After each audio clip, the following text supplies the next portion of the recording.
是疯了才会人有深刻的在爱着，三才有你在才算后，我只想要一个越陷越深。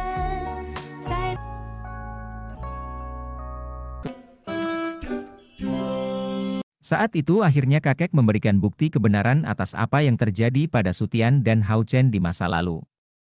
Ternyata Sutianlah yang bersikap sangat buruk, ia terlalu gila akan uang dan terlihat seperti melakukan pemerasan sampai akhirnya perdebatan antara Sutian dan Hao Chen yang mengakibatkan mereka mengalami kecelakaan lalu meninggal dunia. Kisil yang mengetahui kebenaran itu merasa sangat terpukul.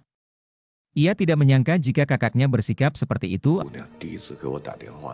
说怀了浩辰的孩子，让我给他一笔钱的话，我就留了心，录了下来。我就让你们宋家再也见不到孩子。 Alhasil Kisil tiba-tiba langsung jatuh pingsan.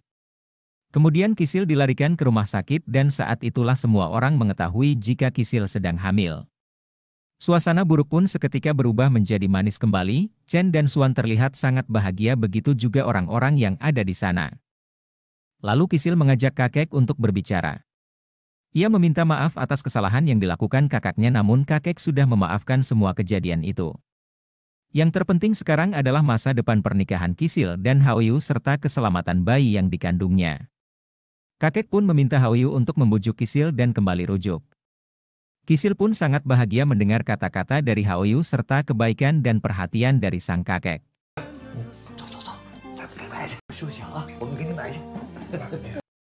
Tak berselang lama lagi-lagi Qin menghubungi Kisil. Saat itu Qin mengkhawatirkan keadaan Kisil, bahkan Qin juga mengajak Kisil dan anaknya pergi bersamanya dan mengambil tanggung jawab penuh, namun Kisil dengan tegas mengatakan bahwa ia tidak akan pergi dan minta Qin jangan lagi mengganggu kehidupannya.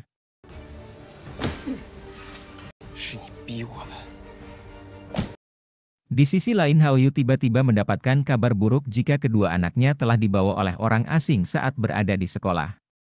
Kabar tersebut membuat Haoyu dan Kisil serta kerabatnya menjadi sangat khawatir. Ternyata semua itu adalah ulah Qin.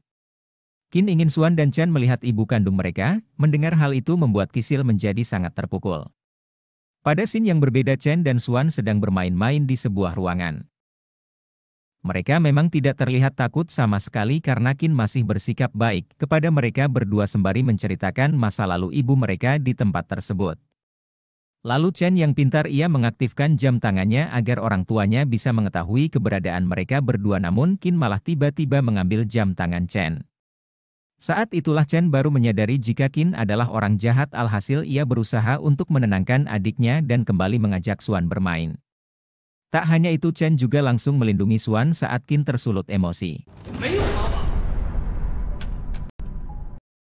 Tak berselang lama akhirnya Kisil dan Haoyu sampai di tempat tersebut, namun mereka tidak menemukan Chen dan Xuan.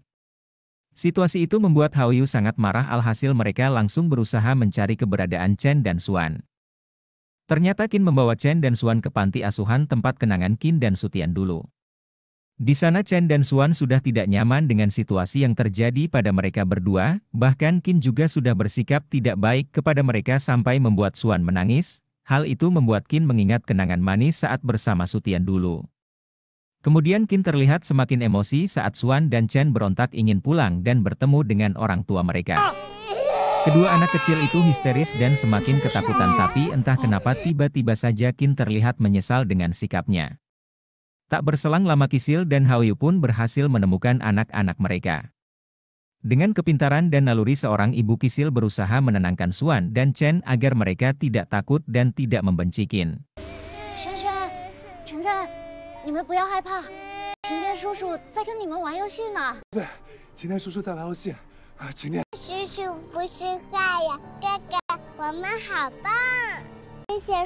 Semua itu akhirnya membuat Qin merenung lalu melepaskan Chen dan Xuan ke pelukan orang tuanya.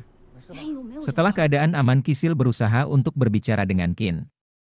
Ia memberitahu kejadian yang sebenarnya jika Hao Chen tidak seperti yang ia pikirkan karena sebenarnya Sutianlah yang memiliki sikap tidak baik.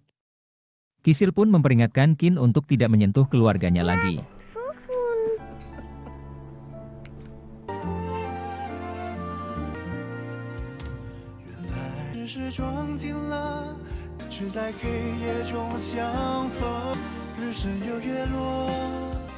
这一分钟的永远守护着，朝着你的迷宫，你还在我相逢。这分钟。